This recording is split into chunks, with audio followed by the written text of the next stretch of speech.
So what do we mean when we say our minds are virtual reality headsets? I mean, Allah subhanahu wa ta'ala says in the Quran that أَيْنَمَا تُوَلُّوا وُجُوهَكُمْ فَثَمَّ وَجْهُ اللَّهِ, that wherever you turn, there is the presence or the essence of God. But when we look around us, we don't see God. What is it that we see? Allah subhanahu wa ta'ala first tells us in the surah of the human being, chapter Al-Insan. He says, بعد أعوذ بالله من الشيطان الرجيم إنا خلقنا الإنسان من نطفة أمشاج نبتليه فجعلناه سميعا بصيرا. That we created this insan from a drop of semen, and the Quran goes on. But then Allah subhanahu wa ta'ala says, نبتليه, that one of the purpose of your creation is that Allah subhanahu wa ta'ala wants to test you. But then immediately, right after نبتليه, or to try you or test you, He says, فَجَعَلْنَاهُ. This is the fa fawriya. Whatever comes after it happens immediately. So Allah says, فَجَعَلْنَاهُ سَمِيعًا بَصِيرًا. So we gave him the ability to hear and to see, which is perception. And mind is not the container of seeing and hearing and thoughts and feelings. It is perception itself. So what it is mind itself is the place of the test. It's the medium where we're being tested. But when we look around, we don't see God. God is eternal. God is infinite. So what do we see? So when this mind, when we think of it as a virtual reality headset that is placed on the ruh, it acts as a filter. If I were to give you orange tinted glasses and you were to wear them, you'd look around you and you'd see the world tinted orange. I gave you green tinted glasses and I said, look at the snow over here. We get lots of snow in Canada. What would you tell me? It's tinted green. So we see things in accordance to the limitations of the tools of perception or mind. So that is part of the test. This is why Allah is always talking about what's behind the scenes, and that after death, Allah will remove the cover. Because what's happening is the mind, when it's placed on the ruh, it makes infinity appear as space and eternity appear as time. So we have the space-time continuum. So basically everything that is happening in our lives, not just objects and people and things, but everything in terms of the situations, the circumstances, the happiness, the thoughts, the feelings that we have, all those are creations of Allah meant to test our response, which is part of آمنوا وعملوا الصالحات. Amanu is a new way of seeing. It's like putting on the glasses of nur or tawheed. So we pierce through the veils of asbab and multiplicity, and we get to the one behind the many. Allah subhanahu wa ta'ala veiled His doing in this universe with the worldly phenomena and means to test us. Because if we were to see what's going on behind the scenes, where is the test? Notice Allah says in Surah Al-Baqarah, بعد أعوذ بالله من الشيطان الرجيم, ألف لام ميم ذلك الكتاب لا ريب فيه. Begins by talking about the Quran and that there is no doubt in the Quran. Then Allah says, Hudan.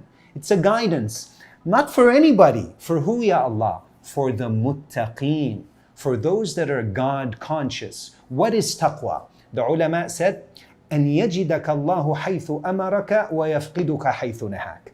That Allah subhanahu wa ta'ala finds you where He's commanded you and doesn't find you where He has not commanded you. So that is the basis of taqwa. But what is the first quality of the muttaqeen? الَّذِينَ يُؤْمِنُونَ بِالْغَيْبِ. They believe in the unseen system of Allah. Unlike the disbelievers or the non-believers, يَعْلَمُونَ ظَاهِرًا مِنَ الْحَيَاةِ الدُّنْيا وَهُمْ عَنِ الْآخِرَةِ هُمْ غَافِلُونَ. That they are only aware, the non-believers, of the outwardly manifest. They're oblivious to what's happening behind the scenes. But the believer is different. The nur of tawheed, when it enters, which is iman, and it strengthens, we begin to get what Allah is getting at. And instead of seeing these happenings in our life as just random, like I believe Woody Allen, I believe, said, if you want God to laugh, tell Him about your plans. And this doesn't mean that we shouldn't plan. because those that don't plan have planned to fail. But we plan with the right intention. We take asbab for the right intention. See, there are many righteous people in this world. They pray 5 times a day, they fast. Generally speaking, they are very God conscious. But their ultimate purpose in life is a bit off. For example, you could be righteous, but your purpose is your job or your money. You're infatuated with it.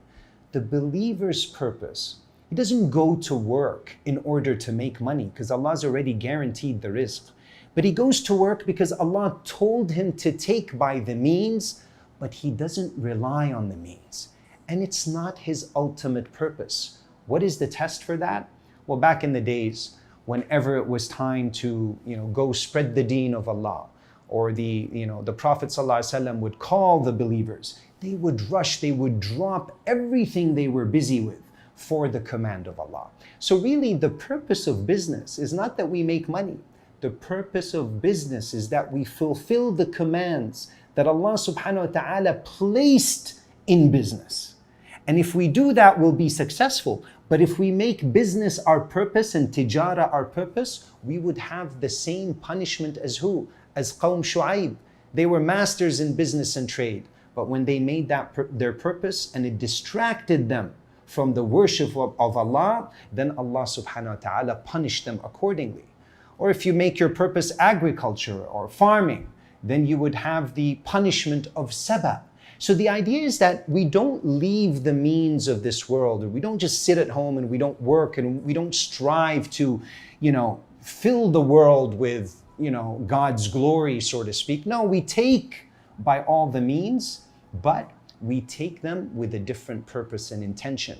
They become infused with infinity, with eternity. They're colored with eternity because you don't see these as simple actions on your behalf, but you're constantly asking yourself, what does Allah want from me in this particular situation and scenario that He's downloaded in my life?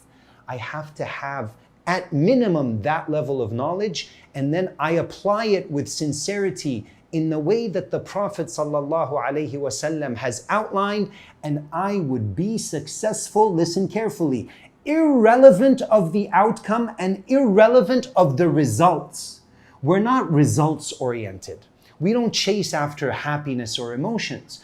And Allah subhanahu wa ta'ala, He fluctuates our circumstances. Sometimes He gives you hard times, sometimes He gives you good times. Why? Because He doesn't want you attached to happy times or good times. He doesn't want you to be a slave of emotions or happiness. He wants you to be concerned primarily with His happiness. And He, insha'Allah, will take care of yours, if not in this life, insha'Allah, in the hereafter.